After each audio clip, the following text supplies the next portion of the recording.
are listening to the Night and Day podcast, featuring the interview archives of Western New York music writer Thom Jennings. Thom has interviewed some of the biggest names in music and entertainment, and now you can enjoy these never-before-heard interviews. Here's your host, Thom Jennings. Hello and welcome to another episode of Night and Day.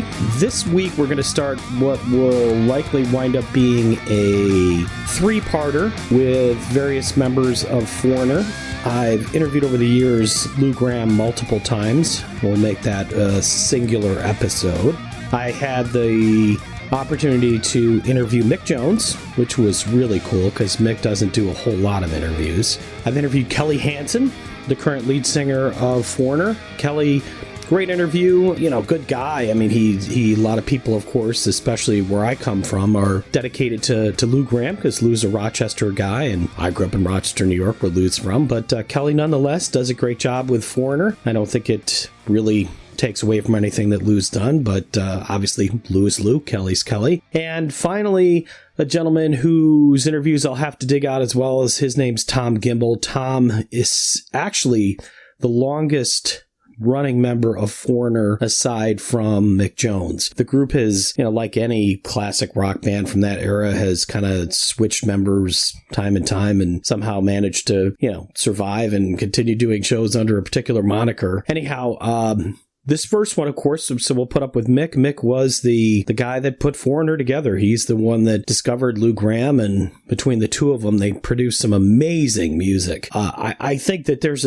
certainly a solid argument that Foreigner, the original Foreigner lineup, or at least Mick and Lou, should be in the Rock and Roll Hall of Fame. But Rock Hall is it is what it is. It's a little bit kind of quirky, and people don't necessarily understand why some artists get in and some artists don't. But like anything in life, I guess you just have to accept it for what it is. But this first interview, as I said, with Mick Jones, it was recorded in a parking lot in Buffalo, and we spent a lot of time talking about some different things. The topic that I think I enjoyed talking with him the most about was Buddy Holly. I'm a huge Buddy Holly fan. Buddy died before I was born, but man, his music is just, for short of a period of time as Buddy was around, he did an awful lot. So, but anyhow, you don't want to hear me talk. Let's get right to the interview. Right now, an interview with Foreigner founding member, former Spooky Tooth member, Mick Jones. Hello. Hello, is this Mick? Yes. Hey, Mick. Thom. This is Thom. Yeah, what an honor. I must say, I know you don't do a lot of interviews, and this really means a lot to me. I've been listening to music for many years. Oh, thank you. That's cool. First question, I guess I'd like to go way back because, a lot of people talk to you about Foreigner and all those types of things, but I kind of want to go back to maybe that first point when you realized that you were going to be a professional musician. Well, I guess when I started fooling around on the guitar, I was about 11 or 12. My father actually had bought me a ukulele that he played, and he taught me 3 or 4 chords, and immediately I was kind of hooked, and I guess that's where the flame started, and from then on it was just a question of how I could be somehow involved in music. I was a little kid, and I'd heard people like Buddy Holly and there was a singer called Gene Vincent, and these guys had a huge effect on me. And I felt, I don't know, I grew up in a musical household. My father played piano, and my mother sang a bit in parties, and but I think I saw a show from London called Sunday Night at the London Palladium, and it was the guest that evening was Buddy Holly, I remember he walked on stage, and this goofy-looking guy with horn-rimmed glasses and playing a Fender Strat, and just something about it. It just, I think in that moment, I knew that I really wanted to be part of that, you know, and play music, and eventually go as far as I could go. I didn't know what the future had in store for me, but it was from about that age, about 11, when everything started to sort of ruminate in my mind. Wow, and that's incredible that you had an opportunity to see Buddy Holly, and Buddy also a great songwriter. I mean, was maybe if you could remember the first song you wrote, was that kind of a Buddy Holly influenced song, or do you even remember the song? I did write a few there. Obviously, they were influenced. I mean, that's just my early fooling around stuff, you know. And I learned to play all the Buddy Holly songs on guitar. So that was my foundation, as it were, you know. And Buddy was, he was a great songwriter for the time. And the simplicity of his songs and just what he was representing to me was just this world that seems to me so glamorous and you know, and exciting. And at that age, you know, it sort of had a big impression on me. It left a big impression on me, and that's what got me on the road to writing. Eventually, writing myself. Do you remember the first song you wrote? No. I can vaguely remember it, but I don't think I ever finished it or got a title for it even. Well, but, you know, I just fool around and, you know, just try and, after the chords my father taught me, that sort of opened up the door, you know. And then I got my first guitar, which was like a Spanish guitar. And I realized that wasn't the instrument I was going to be playing. I headed pretty much after that straight to the electric guitar. And you know, I suppose I realized with Buddy Holly that, you know, it was a very simple sound he had, but it was brand new, you know. It was, nobody'd ever brought that sound out before, you know, on a Fender Strat. And but he was sort of a rhythm lead player, you know, a little of both. And I think that's probably what the most important thing I learned from him. Yeah, and I mean, many of your compositions, I mean, they do have that kind of that really powerful rhythm piece. I guess now as I think of a song like, you know, Hot Blooded, it's not a song that's really heavy on the solo, but the riff is really intense. That's what grabs you. Yeah.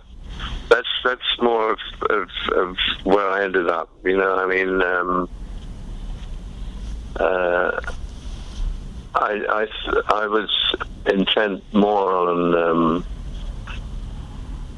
as I progressed, you know, more intent on writing and the formation of songs and the arrangements and all that kind of thing, you know. I wasn't like a flashy lead guitar player particularly, but yeah, I mean, in the same way, I guess, as Keith Richard and Pete Townsend, you know, they're not. To me, it's always been their riffs or their, you know, the way they construct songs, and that's kind of I don't like to categorize it, but that would be the area that I'm probably strongest in. And I mean, you've written just a gazillion hits over the years. I mean, your catalog's heard everywhere. I mean, what are some of the songs that maybe you're proudest of that weren't necessarily big radio hits, or maybe even surprised you that they never became super popular? Well, there's a bunch of them. What I set out to do was really to write albums, as opposed to like 3 big songs and then the rest just ignored. I feel that we made albums you could really listen to from top to bottom. And in fact, there is one that was very heavily influenced by Buddy, called Luann on the 4 album. And there it's pretty much full-on Buddy Holly. Yeah, and I mean, I said you had with Foreigner, you also had some changes at lead singer. I mean, there were 3 guys. I know the 2 that most people talk about are certainly Kelly and Lou. But when Lou was first replaced, and you did Unusual Heat, did that potentially influence your decision later on when you decided to reform the band with another singer like Kelly? Yeah, I had really kind of, Lou and I had done this sort of a gig in Europe called The Night of the Proms, where, there were 3 or 4 headline acts, and with an orchestra and choir and all that kind of stuff. And at the end of that, we had tried to write during that time. We had quite a bit of time off, and it seemed like we'd sort of, in a way, we had been able to surmount a lot of other problems over the years, but it got to the point where I think Lou wanted to do his thing, and his solo stuff was in many areas sounding a lot like Foreigner. And at one point, I remember I got a call from Jason Bonham when I was on this sort of rest time for me, and he made a big case to me for putting Foreigner back together again. He was really enthusiastic, and so we got together and jammed, and introduced a friend of his, Jeff Pilson, and who he'd worked with in a movie, I think, together with they worked together anyway. And before I knew it, I had a band. A couple of the guys from the previous band, and 3 new guys, and I didn't quite, until I found Kelly, I wasn't quite sure if I was going to go ahead with that. But when I first heard Kelly's voice, I knew pretty much immediately that he could do it. He could capture the intensity of the vocals in the band, that he could represent the band, really, really cover all the bases, and it really came to pass. He really did. He's a tremendously hard-working guy, very conscientious, and very respectful of what he had been made part of, and he's just been an incredibly strong guy to have in the band, and to kind of propel the band back into areas, that have been missing for quite a long time. And so that was kind of what happened there. So was it, and not to sound, kind of corny or everything, but, the song feels like the first time. I mean, do you remember that first show with Kelly? I mean, I feel like I've seen Foreigner with Lou and with Cal. I've seen Kelly a number of times, and he's just such an amazing performer. What was your impression like as that maybe those first live shows? Was there any anticipation about how he'd be accepted or any of those kind of butterflies when you first went out? Yeah, well, of course, I expected some resistance at some point because, that's normal. People, hardcore fans may have reacted, but there was relatively little of it. Once people saw the band, I think they understood that this was a serious venture, and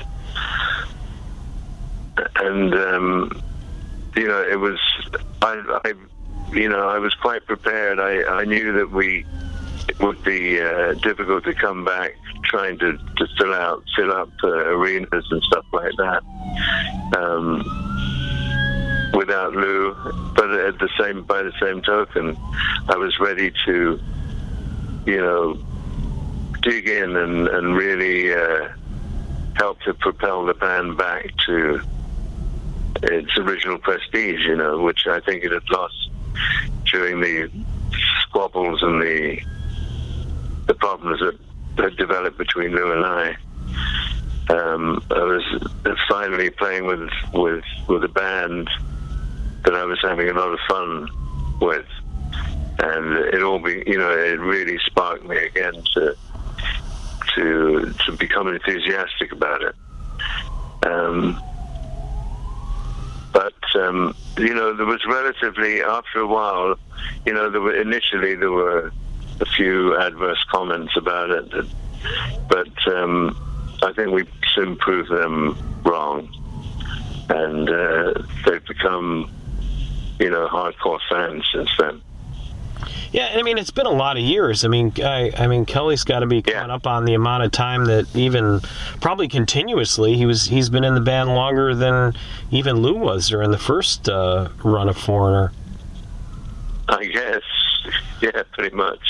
It's 12 years, I think. Yeah, and so I guess that leads into kind of this weird situation where here you are coming up on the 40th anniversary, and everyone obviously wants you and Lou to get back together, which I think would be great from a nostalgic standpoint. But I mean, how do you think Kelly would feel that? Because I really feel like Kelly has established himself as your frontman without any disrespect to Lou. I don't think he's ever done anything to say, "Oh, I'm better than Lou Gramm." He's presented himself as Kelly Hansen.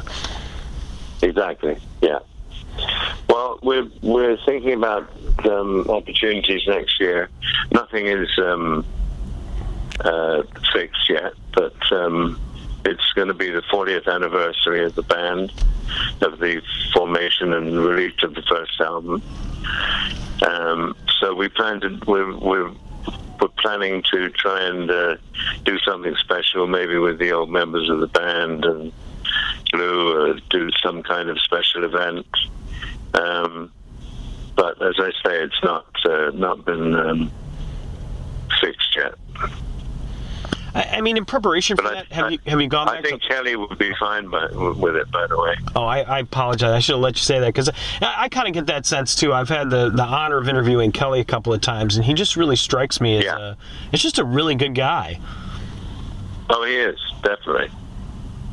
He's, as I said, he's very respectful of the position he took, and has nothing but admiration for Lou, and obviously has managed to carve a niche out for himself and get his identity across too. So have you gone back and listened to that first album? Because I don't, I think that I'm sure you talk about how the influence that Buddy Holly had on you. I mean, that first Foreigner album is just top to bottom. It really is it's special. It's a special work. I mean, do you go back and listen to your stuff at all, or is it just something maybe you revisit if you're coming up on an anniversary? Yeah, sometimes. I might be kind of in the middle of getting a playlist together for myself. And occasionally I hear one or two of the old songs. I sort of refresh myself with what it was like at the time. Yeah, and it still holds a bit of magic for me. Obviously what happened after the release was beyond my wildest dreams, but I'm still very, very proud of that album. It was I think we carved out a sound from the word go. I didn't think that we sounded like anybody in particular. We got lumped in with quite a few different people, but I really thought we had our sound and identity that was ours, and not really trying to copy anybody else or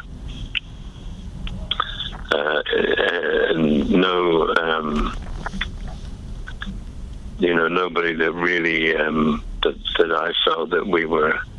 Even in the songs, I thought the songs had their own real identity as part of the sound, and of course, Lou's voice.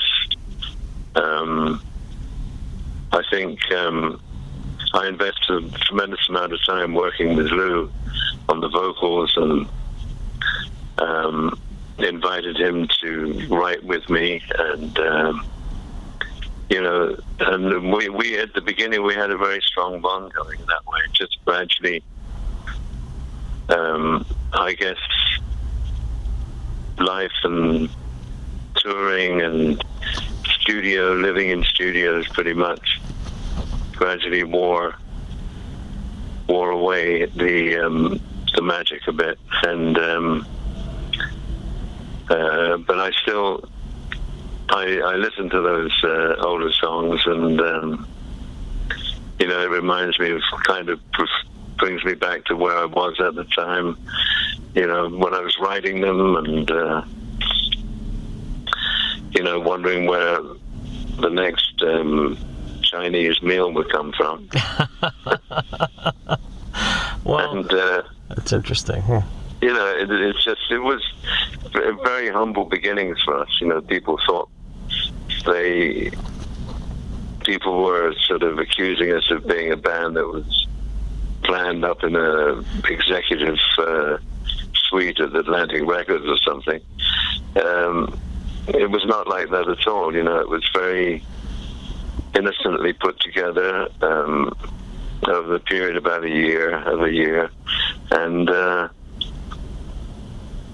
it was just very simple question of auditioning a tremendous amount of people, especially vocalists, because I knew kind of after the songs I'd written, I'm not really a singer myself. I mean, I've sung a few things over the years, but I wanted a very strong voice, and I wanted a certain timbre to that voice, and I wanted to have somebody that knew how to phrase a song properly, how to deliver a song properly, how to get the most out of a song. And so over the years, that meant a tremendous amount of intimate work with Lou. And, I think he learned a tremendous amount in those early years with Farner. Yeah, I mean, the story is legendary. I mean, I grew up in Rochester, so I know. Oh, you did? Have met a lot of the guys in Black Sheep, and I to this day, I kind of scratch my head and go, I can't believe that you kept that album that somebody gave you in Rochester, and even thought to revisit it when you were looking for a vocalist. I mean, that in and of itself is pretty amazing. I mean, did you do that with other bands as well? You kind of went through the old albums and listened for that voice? Well, it was, very often in those situations, we get, we get handed a lot of CDs, or in those days tapes, and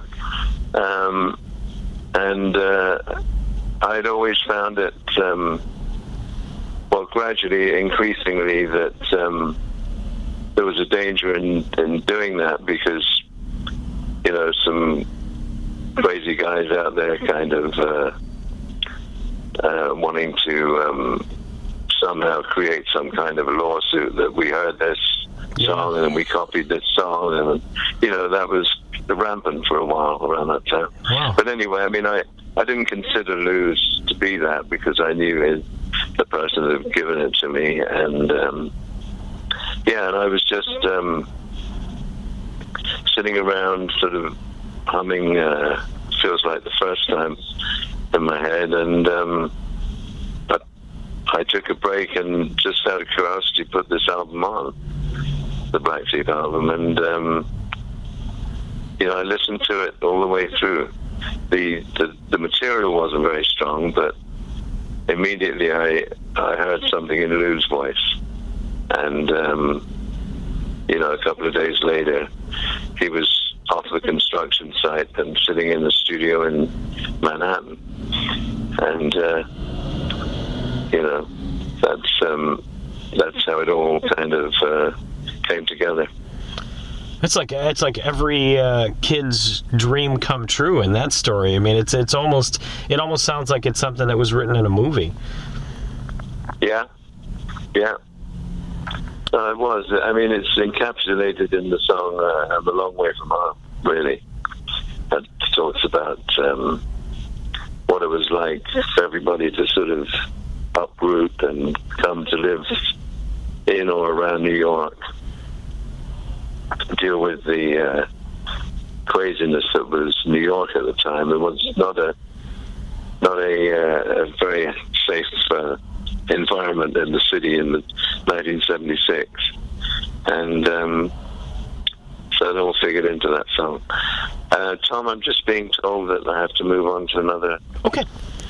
Well, listen, I quite an honor. Thank you for all the great music over the years, and just for everything. And I wish you continued success, continued health, and we're looking forward to having. Will you be coming to the show up there? Unfortunately, I can't get into Canada because I don't have a passport. So otherwise, I'd love to pop over the border and see. Oh, what a shame. Yeah. Well, hopefully, if you come back around. You can't do it on the driving license. No, you have to have out here. You have to have either an enhanced license or an actual passport to get over. So unfortunately, I don't have either right now. Wow, I didn't even know that. Yeah. So. Okay, well, I'll tell them to leave the door open. You can hear it open. It's a great venue. I've been there many years ago, but unfortunately, I said I didn't re-up my passport. So these days we'll get over there. But again, an honor. Please, stay healthy. Have a great trip, and I'm sure our paths will cross again. Yeah, we're doing a big summer tour next year, which should encompass most of the cities in the States, and we just did a concert at the Carnegie Hall about a week ago. Wow, that must have been amazing. Yeah, it was. Actually blew me away. Yeah. I never ever imagined or saw myself as playing at Carnegie Hall, but we did it as part of this unplugged portion of the year that we're doing, and CD came out that great. Has been very. Pardon? The CD came out great. I mean, that unplugged CD, the live stuff is just incredible. The way it comes across, it's really strong. Oh, thanks. Yeah. It's been a nice change of pace. So, and we're playing the Royal Albert Hall in London next year. So. Wow. Yeah. We're going to try and make it a special year. Yeah, doesn't get any better than that. I mean, those are two amazing. And then if you pull off the stuff with Lou, that would be the feather in the cap. So, Yeah. All right. Well, excellent. Thank you so much for your generosity. And as I said, hopefully we'll have a chance to shake hands someday. But this has been quite an honor. Yeah. But, well, I'm sure we'll be playing. What's the place between Buffalo and Rochester? Art Park, yeah. I know you've been out to Art Park a couple of times. I cover that for the newspaper, and oh, okay. Yeah, or Darien Lake, yeah, that as well.